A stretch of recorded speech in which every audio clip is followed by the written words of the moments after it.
मंच पर उपस्थित महाराष्ट्र प्रदेश भारतीय जनता पार्टी के अध्यक्ष महोदय,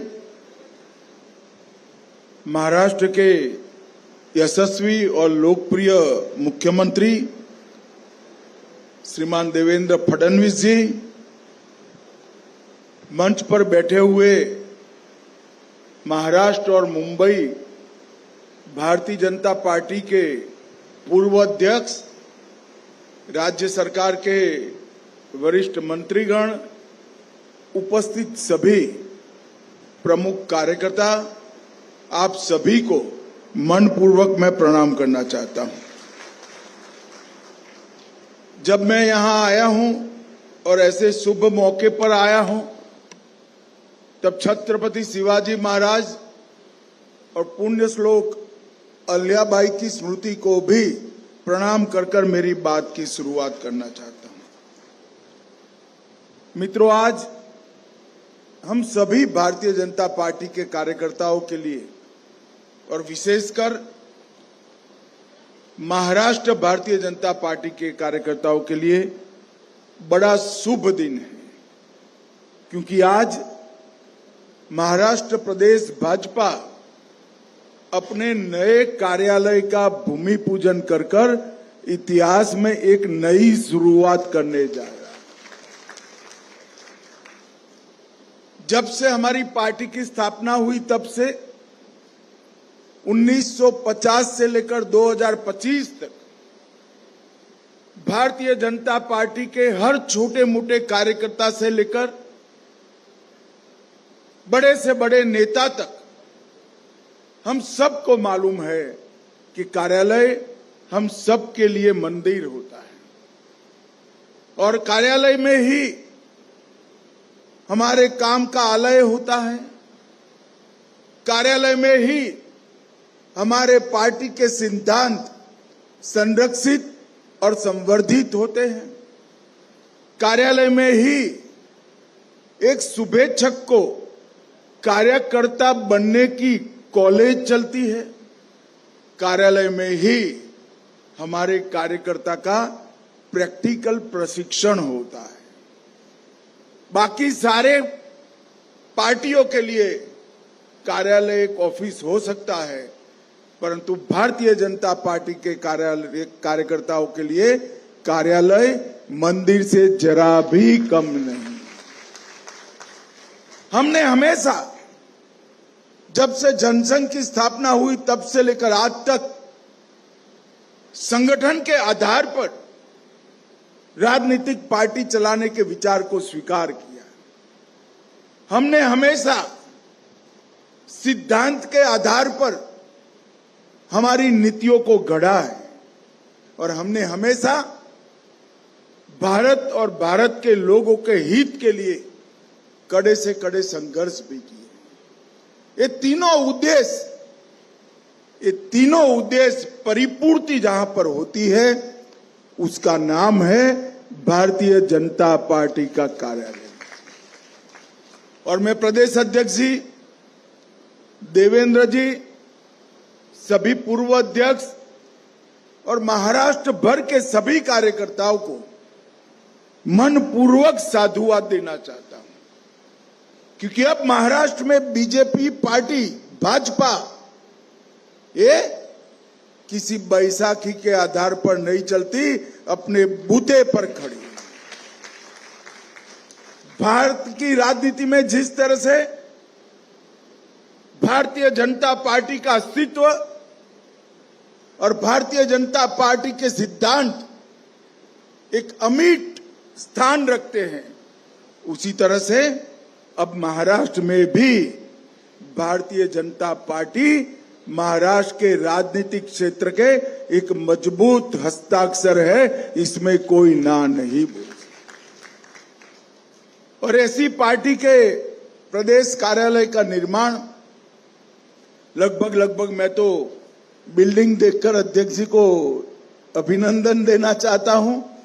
55,000 स्क्वायर फुट का एक कार्यालय, जिसमें लाइब्रेरी भी है, 6 मीटिंग रूम भी है, कॉन्फ्रेंस रूम भी है, 400 सीट का ऑडिटोरियम भी है और सबसे विशेष प्रदेश अध्यक्ष का ऑफिस तो है ही है, मुख्यमंत्री का भी ऑफिस बनाया है, जो हमेशा मुख्यमंत्री जी को याद कराएगा कि महाराष्ट्र का मुख्यमंत्री एक कार्यालय से ही चुनकर महाराष्ट्र शासन की धुरा संभालेगा।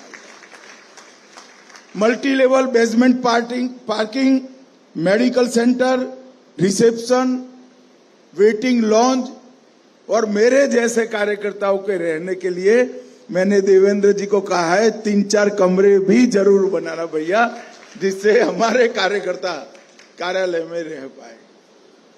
मित्रों, मुझे बहुत आनंद है कि महाराष्ट्र प्रदेश भारतीय जनता पार्टी न केवल महाराष्ट्र में मजबूत हुई, महाराष्ट्र प्रदेश भाजपा ने अपनी परंपराओं को भी याद रखा है और इस स्मरण को अपनी कृति से साबित करने का भी काम किया है।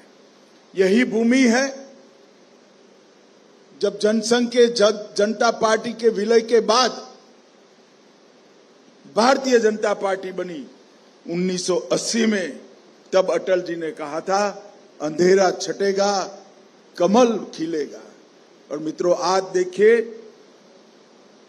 वो 1980 से 96 में ही हम हमारे प्रधानमंत्री अटल जी को प्रधानमंत्री बनते हुए देखे और 11 साल से लगातार 3 बार चुनकर नरेंद्र मोदी जी भारत के प्रधानमंत्री बने। एक प्रकार से करीब करीब 18 साल तक भारत का नेतृत्व भारतीय जनता पार्टी के कार्यकर्ताओं ने किया है। भारत का प्रधानमंत्री भारतीय जनता पार्टी का नेता बना है। ये हम सब के लिए बड़े गौरव की बात है। मगर इस क्षण पर मैं जनसंघ के लेकर आज तक जिन कार्यकर्ताओं ने एक कठिन पथ को पार करने का काम किया, जिन नेताओं ने जबरदस्त अभाव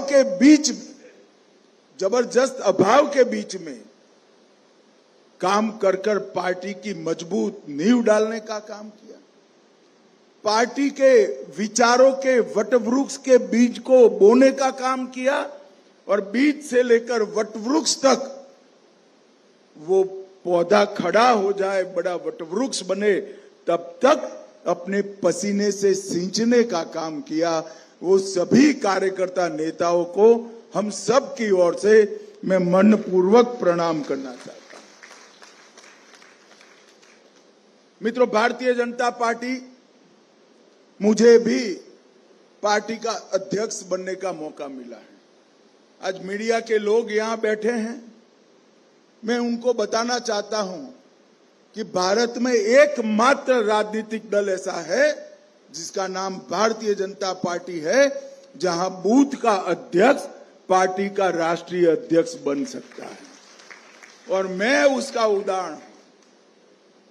1981 में मेरी भारतीय जनता पार्टी की यात्रा एक बूथ के अध्यक्ष से हुई थी और ये पार्टी ने मुझे ये महान पार्टी का राष्ट्रीय अध्यक्ष बनने का मौका दिया था। यही बताता है कि हमारी पार्टी परिवारवाद के आधार पर नहीं चलती।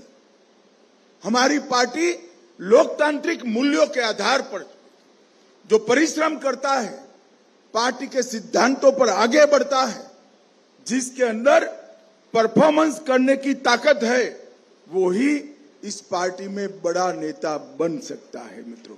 और हमने ये सिद्ध कर रख दिया कि परिवारवादी पार्टियों की पॉलिटिक्स इस देश में नहीं चलेगी।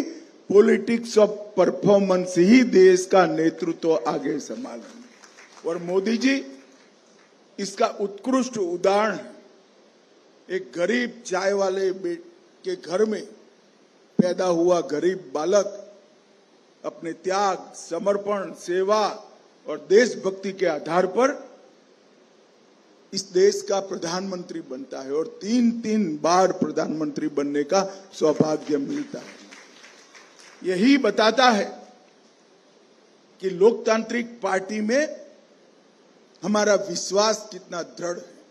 और मेरा स्पष्ट मानना है, जो पार्टियां अपने आंतरिक कामकाज के अंदर लोकतंत्र को बहाल नहीं कर सकती, वो पार्टियां देश के लोकतंत्र का कभी रक्षा नहीं कर सकती, कभी रक्षा नहीं कर सकती। और परिवारवादी पार्टियों के लिए ये बहुत बड़ा मैसेज है।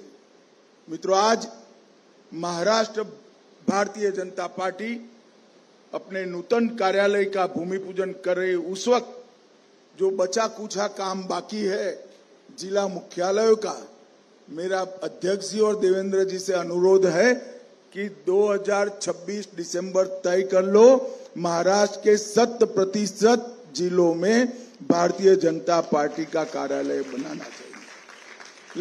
लगभग 660 संगठनात्मक जिले, मैं नॉर्थ ईस्ट के छोटे जिलों को बात कर कहता हूं, इसमें से 397 जिलों में हमारा कार्यालय हो चुका है और 90 में काम चालू है। तो लगभग देश भी 100% की दिशा में आगे बढ़ रहा है।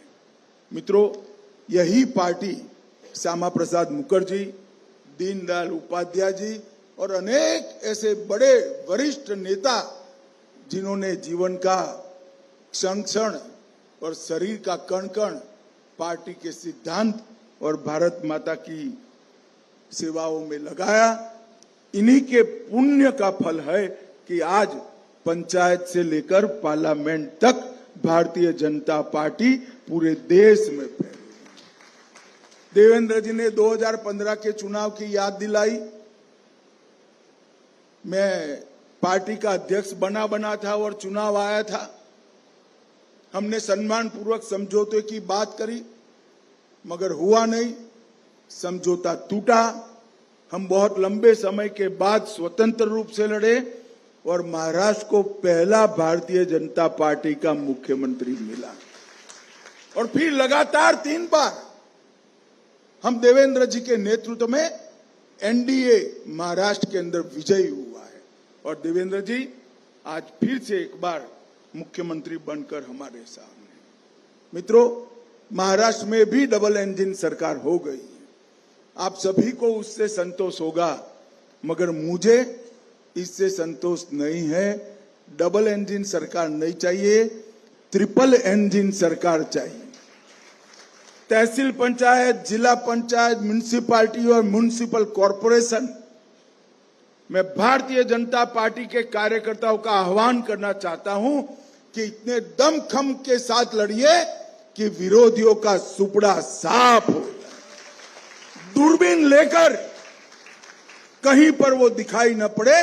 इतने प्रचंड आवेग और परिश्रम के साथ इस चुनाव को हमने लड़ना भी है और जीतना भी। देश की जनता भारतीय जनता पार्टी के स्वागत के लिए तैयार है।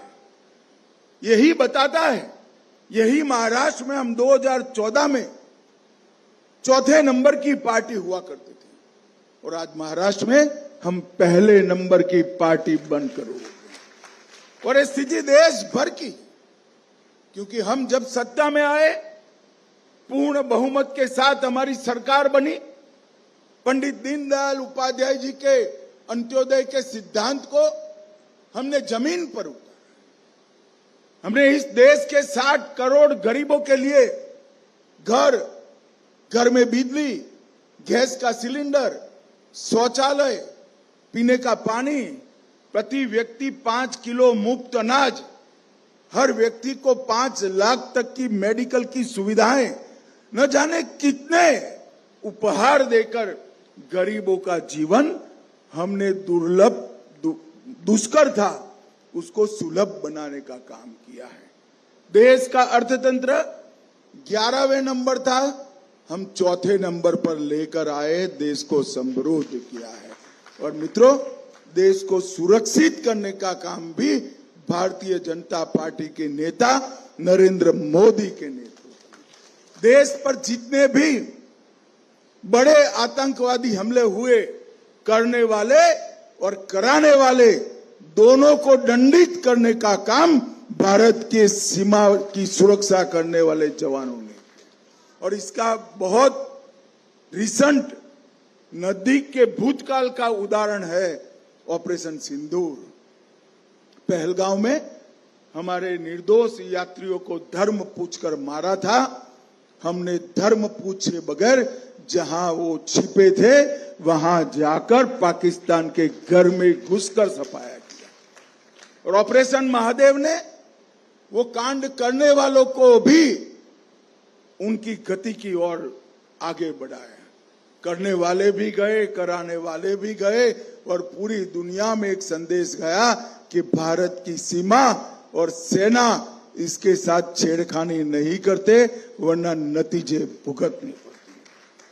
मित्रों, कई सारे नए विकास के आयाम मोदी जी ने गढ़े हैं।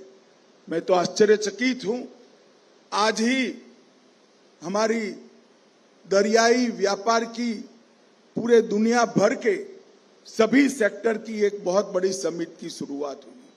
सिर्फ हमारे पोर्ट और पोर्ट से संलग्न सारी इंडस्ट्री का जो विकास हुआ है वो देखते हैं तो भी आंखें चकाचौंध हो जाती है। परंतु इसके साथ साथ हम विचारधारा के आधार पर चलने वाले पार्टी, सांस्कृतिक राष्ट्रवाद के आधार पर हम देश को आगे बढ़ाने का प्रण लेकर चले हुए लोग।